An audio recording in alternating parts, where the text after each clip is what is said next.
Hello and welcome to this session on the 2015 Remedy Data Collection Project. This is a presentation designed to give you a quick overview of what's happening with data collection for this project, and it's a precursor to a more in-depth guidance document that will also be issued on this subject. All the information contained in this presentation you will find in that guidance document, along with some extra information that goes into more detail on the subject matters that we're going to talk about. The agenda for this session is as follows. We'll talk a little bit about the background of what's going on, the timescales involved. We'll talk about processes, the data sheet that's involved in this, the basics of that, what it looks like, how we use it, what kind of data is actually required to fill that in, and some examples as well. We'll talk about what will happen following on from this session, and ordinarily there would be some Q&A time as well at the end. So in terms of what's happening, the 2015 remedy means that we have some members that have a choice about their pension scheme. Ordinarily, we will be collecting data for members that are in a single scheme, and we would only need the data for that scheme. Under the 2015 remedy, though, it does mean that some members may, for a period of their service, have a choice about which of two schemes they may wish to be in. That means that in these circumstances, we require more data than we would do ordinarily. At the moment, we don't hold that data, and this project is about gathering that data together to be able to calculate those pensions retrospectively. This does mean pre-April 2015, members should only have PCSPS membership, and therefore no corrective data is needed for this point. And from April 2022 onwards, members will only have alpha membership. Therefore, again, we won't need any extra data for this period. However, for the period April 2015 to March 2022, members may have a choice about their scheme. At the moment, we will only hold data on one of those two schemes, and as a result, we'll need to capture the data for the other scheme the member could choose to enable us to calculate both of those schemes for each member. What does this mean in practice? Well, we may be missing alpha data. This is for members that stayed in a PCSPS scheme after 2015. In those circumstances, we won't hold earnings data for any year 2015 to 2022. In those cases, we'll need to capture that data to enable us to calculate any future alpha pensions. Some members may be missing classic data. Members of classic who move to alpha could later be due a WPS refund. We won't hold WPS contributions for the period where they have been in alpha, and if they later choose to switch that service back into classic, we'll need to hold those contributions. In terms of timescales, there's two phases that we'll be looking at for collecting this data. From January 2022, this will be for all members who at the 31st of March 21 are deceased, deferred or pensioners. That will then be followed in July 2022 for all remaining in-scope members, which will include partial retirees. The process at a glance is as follows. Firstly, you will receive a data sheet. This is an Excel spreadsheet that will be issued via the normal interface method that you use. This is to make sure that it's received and sent securely. You'll then need to complete the missing data, completion of missing pensionable earnings or WPS contributions as appropriate. You'll then need to return that data, returned in the same way as issued, with the same name and password as it was sent with, although we'll talk later about a slight amendment you'll need to make to each file name. Validation will then be completed. Any records that pass will be uploaded. Records that fail will be returned for the missing or incorrect data to be completed. So what is the data required? In terms of WPS contributions, this is 1.5% of a member's earnings in each scheme year. A scheme year runs from the 1st of April to the 31st of March.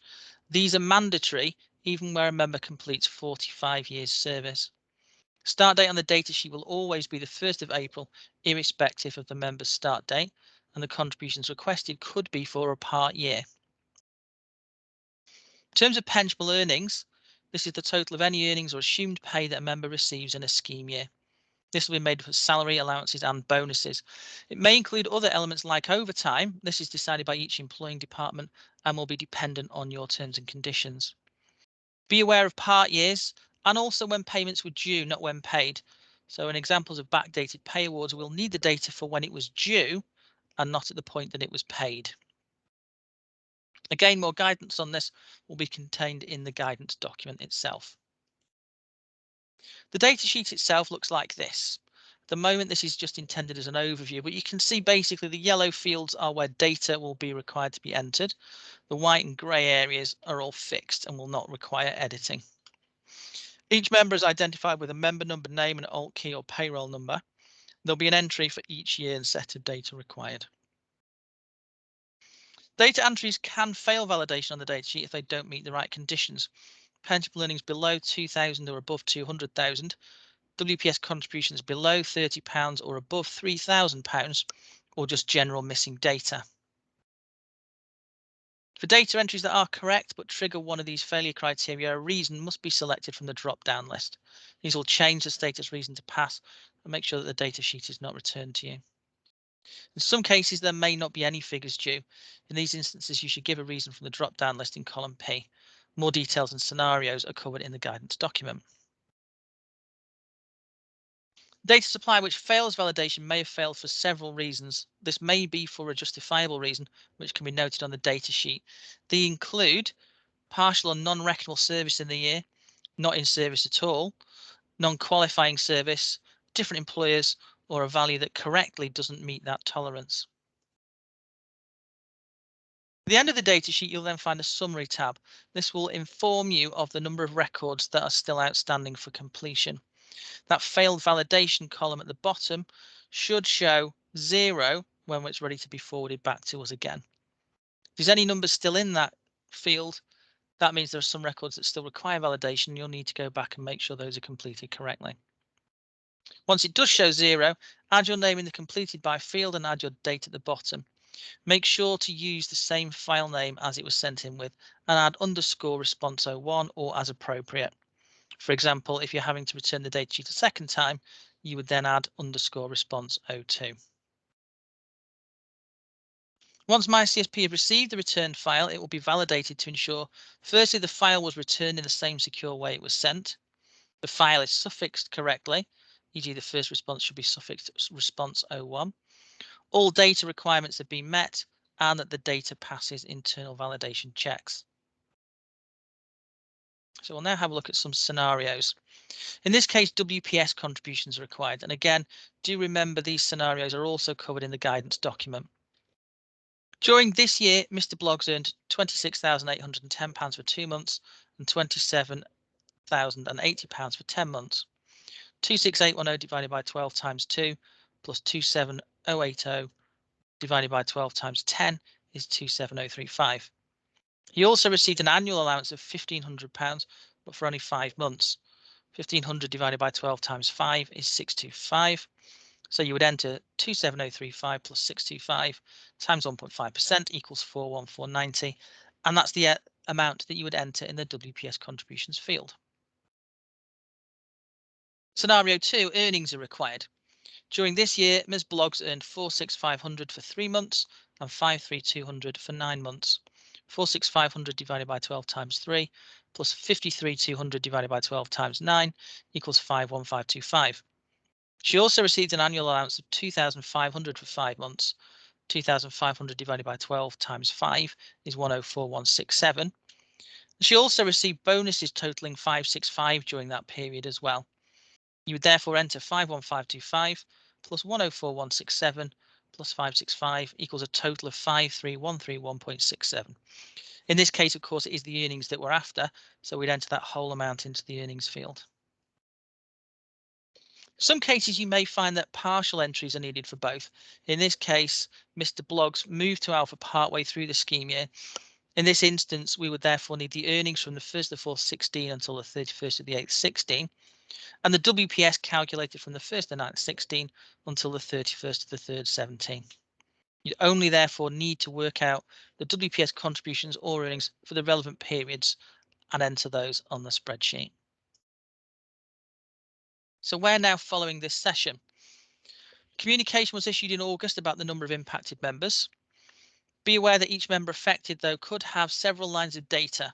For example, 100 employees could actually have anywhere between 100 to 700 or more lines of data. In some cases, we may have been able to reduce the data required for WPS contributions. We will only ask you for the data that we need on the data sheet.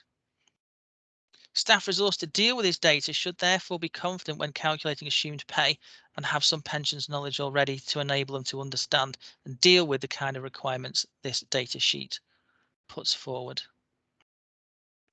Employee reports are due to be issued in the first week in February.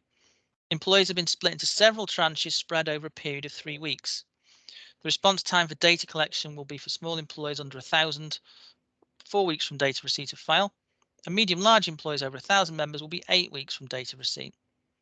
We will aim for employees to keep this schedule as much as possible. However, if there are anyone that has a genuine issue that's not going to meet that time frame, let us know once you receive that data and we'll discuss it directly with them. Schedule, user guide and revised total number of members are due to be issued on Friday the 28th of January. Further support is available via the DC Employee Inquiry at mycsp.co.uk line. There'll also be weekly calls on the same day each week to pick up queries and common issues. These will only be set up once official approval to start that has been received. Further information will be issued shortly. Many thanks for listening in to this, and on receipt of the guidance document you should find again more information and more details compared to the information passed over in this presentation.